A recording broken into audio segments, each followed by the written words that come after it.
साथियों, आप सभी को मिलने का अवसर मैं खोजता ही रहता हूं।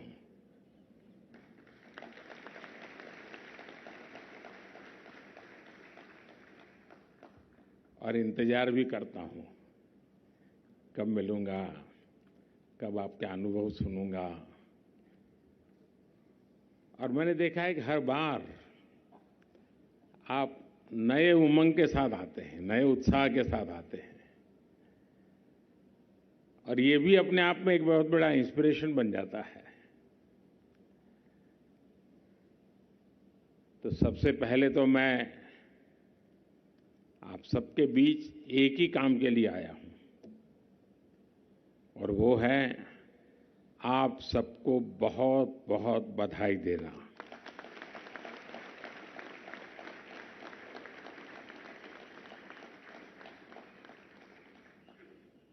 आप लोग भारत के बाहर थे, चीन में खेल रहे थे, लेकिन शायद आपको पता नहीं होगा मैं भी आपके साथ था।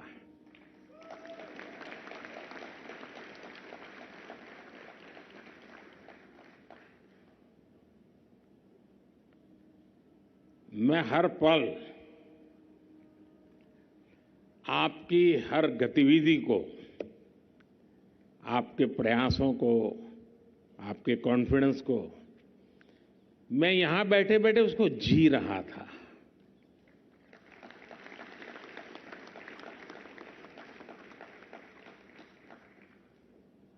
आप सभी ने जिस तरह देश का मान बढ़ाया है, वो वाकई बहुत अभूतपूर्व है। और इसलिए आपको, आपके कोचिज को, आपके परिवारजनों को जितनी बधाई दें उतनी कम है।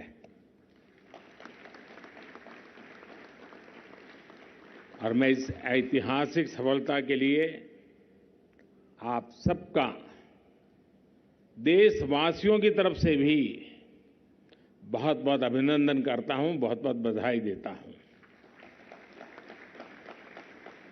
साथियों, आप लोग तो अच्छी तरह जानते हैं कि स्पोर्ट्स हमेशा से एक्सट्रीमली कॉम्पिटिटिव होते हैं।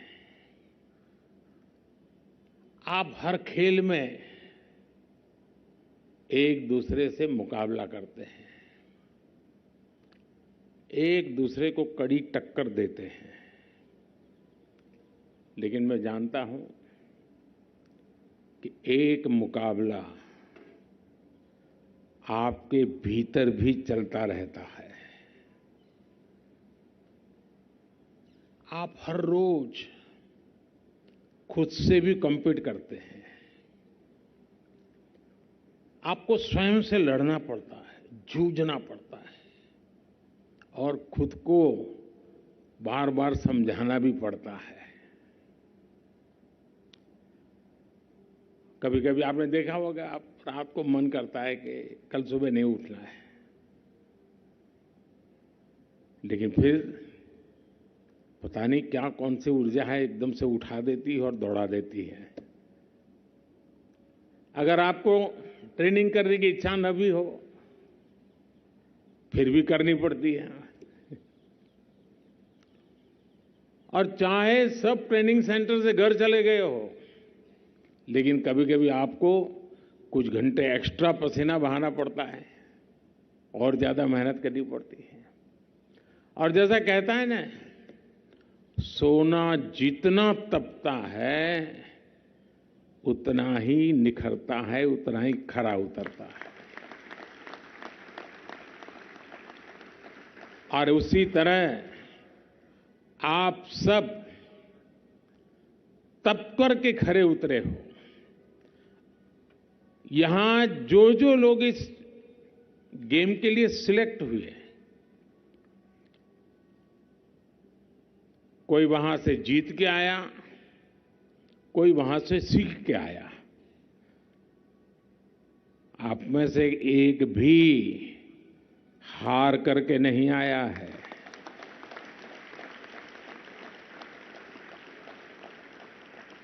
और मेरी तो बहुत सिंपल डेफिनेशन है, खेल में दो ही चीज होती है, या तो जीतना या सीखना, हारना वारना होता ही नहीं है। अभी जब मैं आप सबसे बात कर रहा तो कुछ कह रहे थे कि इस बार एक कम रह गया, मैं अगली बार और जंप लगाऊंगा। यानी वो सीख करके आता है, नया विश्वास लेकर के आता है। बहुत लोग हैं जो इस बार गए होंगे, कुछ लोग पहली बार गए होंगे, लेकिन 140 करोड़ देशवासियों में आपका सिलेक्ट होना, ये भी अपने आप की विक्ट्री है।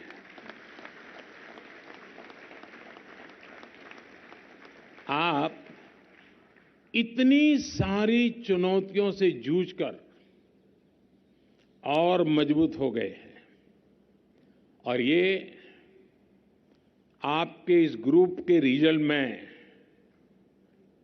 सिर्फ आंकड़ों का हिसाब नहीं है जी। हर देशवासी एक गर्व अनुभव कर रहा है, एक नया विश्वास देश के अंदर भर जाता है।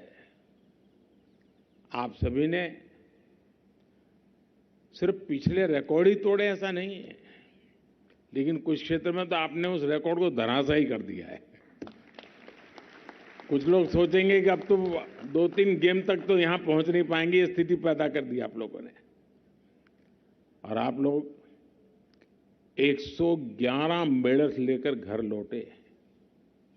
111 ये छोटा आंकड़ा नहीं है। मुझे याद है, मैं जब राजनीति में नया नया था, पार्टी के संगठन का काम करता था, और लोकसभा के चुनाव में हम 12 सीट लड़े और 12 की 12 जीत गए गुजरात में।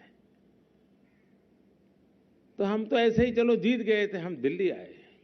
मेरे लिए आश्चर्य था, उस समय हमारे नेता अटल बिहारी वाजपेयी जी, उन्होंने मुझे गले लगा कर कहा, बोले तुझे पता है 12 क्या होता है?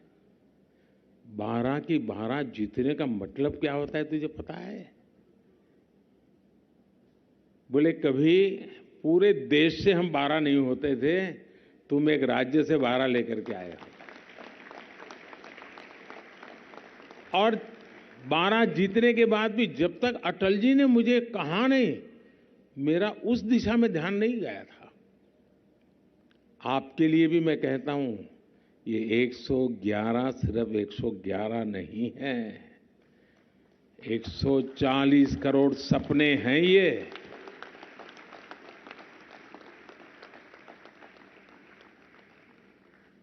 दो 2014 में एशियन पैरा गेम्स में भारत ने जितने मेडल जीते थे, ये उससे भी 3 गुना ज्यादा है। 2014 की अपेक्षा हमें इस बार लगभग 10 गुना ज्यादा गोल्ड मेडल्स मिले हैं, 10 टाइम मोर। 2014 में हम ओवरऑल परफॉर्मेंस के 15वें स्थान पर थे, लेकिन आप सबने इस बार देश को टॉप 5 में ला करके रख दिया है।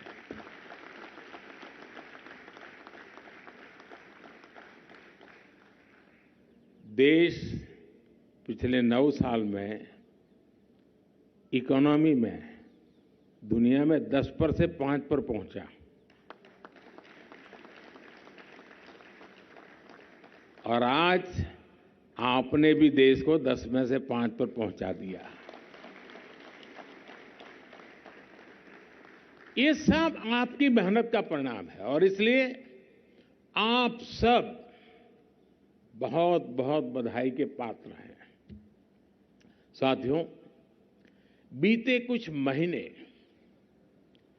भारत में खेलों के लिए बहुत ही अद्भुत रहे हैं, और उसमें आपकी सफलता ये सोने पर सुहागे की तरह है। अगस्त महीने में हमें बुडापेस्ट की वर्ल्ड एथलेटिक्स चैंपियन में गोल्ड मेडल मिला। भारत की बैडमिंटन मेंस डबल टीम ने एशियन गेम्स में अपना पहला गोल्ड जीता। भारत की पहली वुमेन्स डबल पेयर ने एशियन गेम्स में टेबल टेनिस का मेडल जीता। इंडियन मेन बैडमिंटन टीम ने 2022 का थॉमस कप जीतकर इतिहास बनाया। हमारे एथलीट्स ने एशियन गेम्स में इतिहास की सबसे बेहतरीन परफॉर्मेंस देते हुए 28 गोल्ड मेडल्स के साथ कुल 107 पदक जीते। अब आपने एशियन पैरा गेम्स के अब तक की सबसे अच्छी परफॉर्मेंस दी है। साथियों, आपके इस प्रदर्शन को देखकर सारा देश उत्साहित है।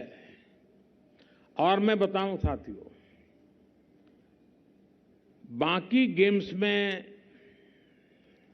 जब एक खिलाड़ी मेडल लेके आता है तो खेल की दुनिया और खिलाड़ी, नए खिलाड़ी, इस सबके लिए बड़ी प्रेरणा बनता है, उमंग का कारण बनता है। लेकिन जब एक दिव्यांग विजयी होकर के आता है ना, तो सिर्फ खेल नहीं, जीवन के हर क्षेत्र की वो प्रेरणा बन जाता है। जीवन के हर क्षेत्र के लिए वो एक इंस्पिरेशन बन जाता है। निराशा की गर्त में डूबा हुआ कोई भी इंसान आपकी सफलता को देख करके खड़ा हो जाता है कि ईश्वर ने तो मुझे सब कुछ दिया है, हाथ, पैर, दिमाग, आंख सब दिया है, अरे ये कुछ कमी के बावजूद भी कमाल कर रहा है और मैं सोया पड़ा हूं। वो खड़ा हो जाता है। आपकी सफलता उसके लिए बहुत बड़ी प्रेरणा बन जाती है। और इसलिए आप जब सफल होते हैं, आपको जब कोई खेलते हुए देखता है, तो वो सिर्फ खेल के मैदान तक या खेल की दुनिया तक सीमित नहीं रहता है। जीवन के हर क्षेत्र में हर किसी के लिए वो प्रेरणा का कारण बन जाता है। और आपने वो काम कर रहे हैं दोस्तों।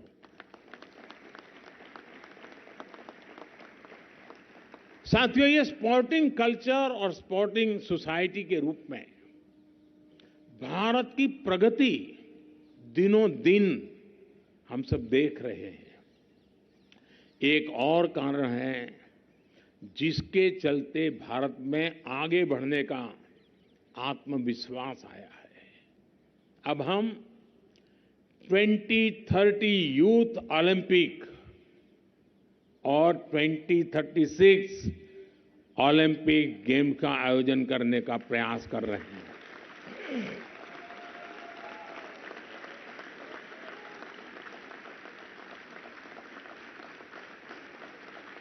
साथियों, आप जानते हैं स्पोर्ट्स में कोई शॉर्टकट नहीं होता है। स्पोर्ट्स पर्सन के हिस्से के में उसकी मेहनत, अगर आपको जो काम करना है कोई और नहीं कर सकता है, आपको ही करना पड़ता है। सारा परिश्रम स्पोर्ट्स की दुनिया में जो है उसको खुद को ही करना पड़ता है। कोई प्रॉक्सी नहीं होता है, खुद को ही करना पड़ता है। खिलाड़ियों को खेल का सारा प्रेशर खुद ही हैंडल करना पड़ता है। अपना धैर्य, अपना परिश्रम ही सबसे ज्यादा काम आता है। हर व्यक्ति खुद के सामर्थ्य से बहुत कुछ कर सकता है। जब उसे किसी का सहयोग मिल जाए तो उसकी शक्ति अनेक गुना बढ़ जाती है। परिवार, समाज, संस्थाएं और अन्य सपोर्टिंग इकोसिस्टम खिलाड़ियों को और नई ऊंचाई पर पहुंचने का हौसला देते हैं। ये सभी एक साथ होकर हमारे खिलाड़ियों का जितना ज्यादा साथ देंगे, उनके लिए वो उतना ही अच्छा होगा।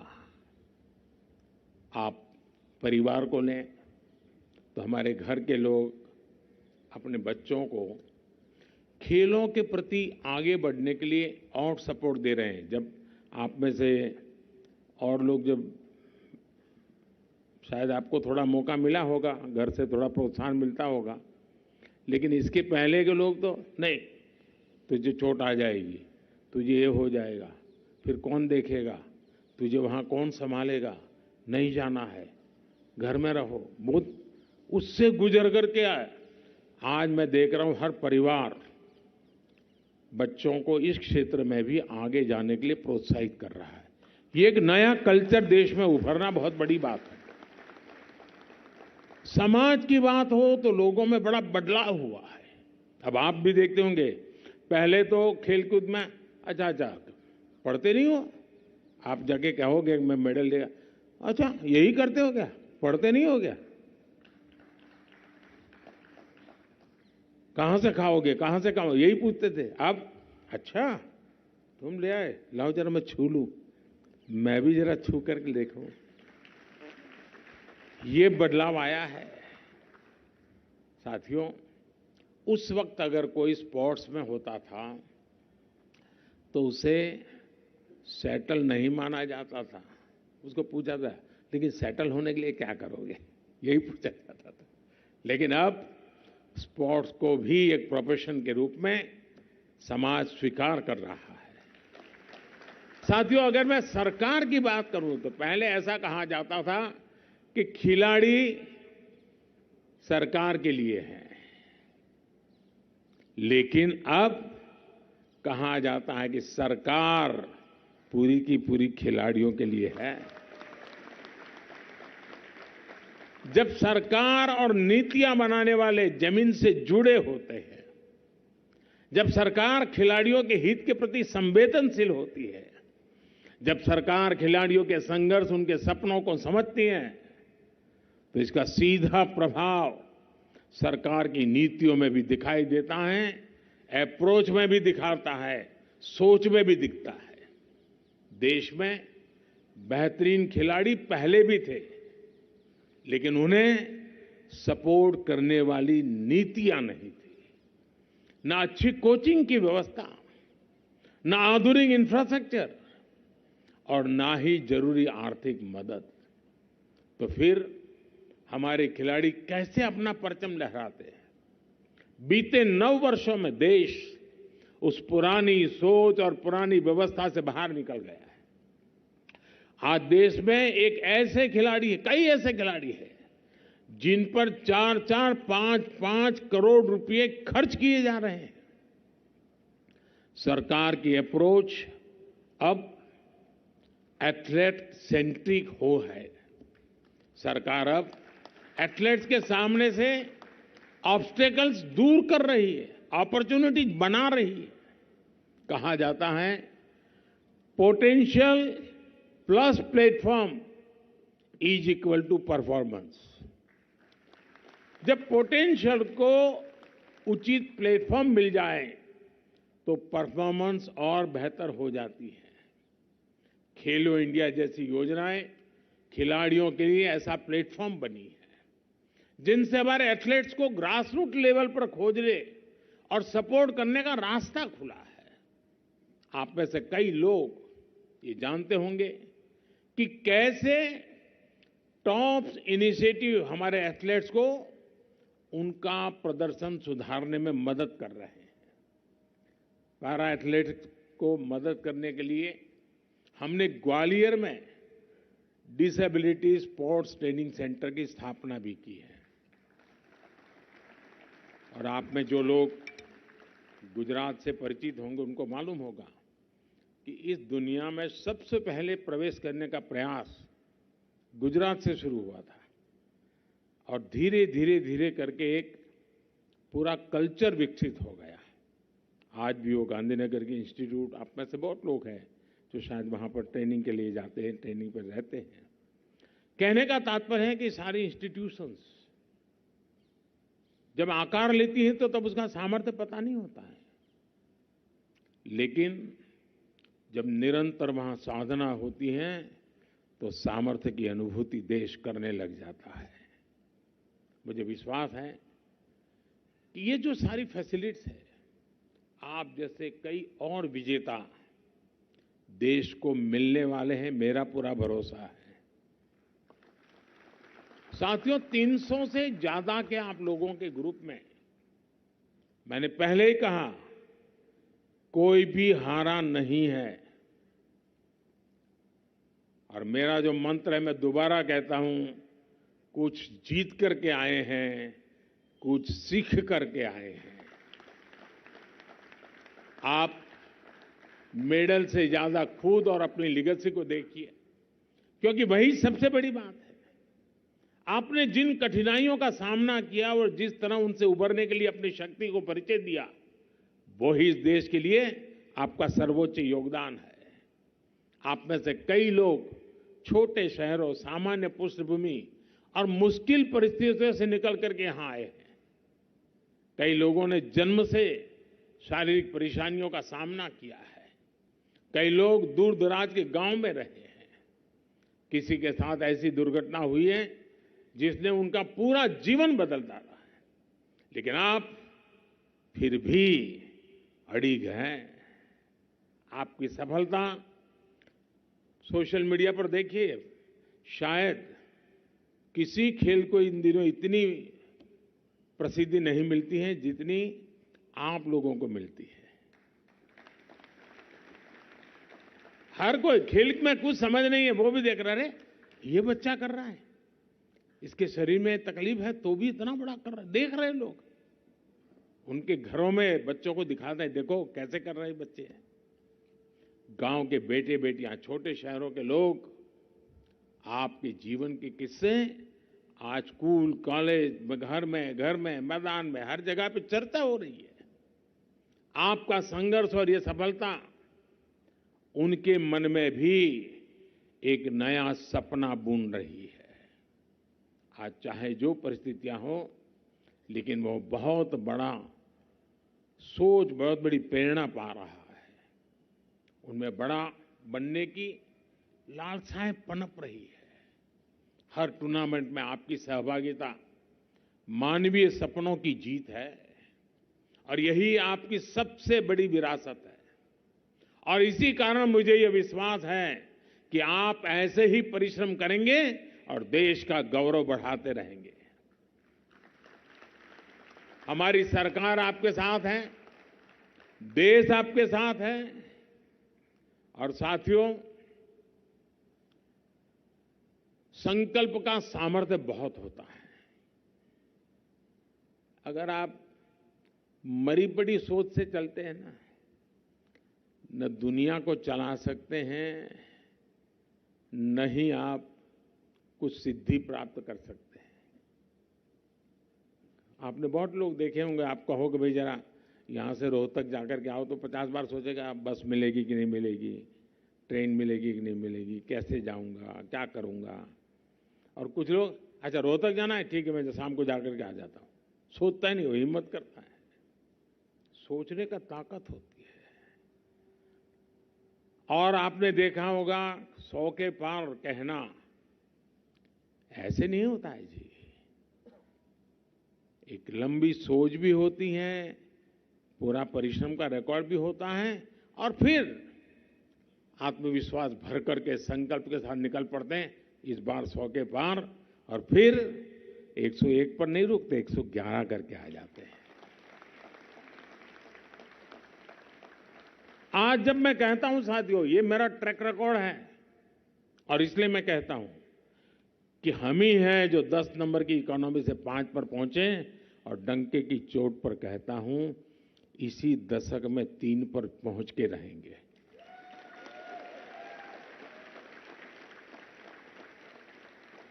इसी के आधार पर मैं कहता हूं 2047 में ये देश विकसित भारत बन के रहेगा। अगर मेरे दिव्यांग जन सपने पूरे कर सकते हैं, तो 140 करोड़ की ताकत एक भी सपने को अधूरा नहीं रहने देगी, ये मेरा विश्वास है। साथियों, मैं आपको बहुत बहुत बधाई देता हूं, बहुत बहुत शुभकामनाएं देता हूं, लेकिन हमें यहां रुकना नहीं है। और नए संकल्प और नया आत्मविश्वास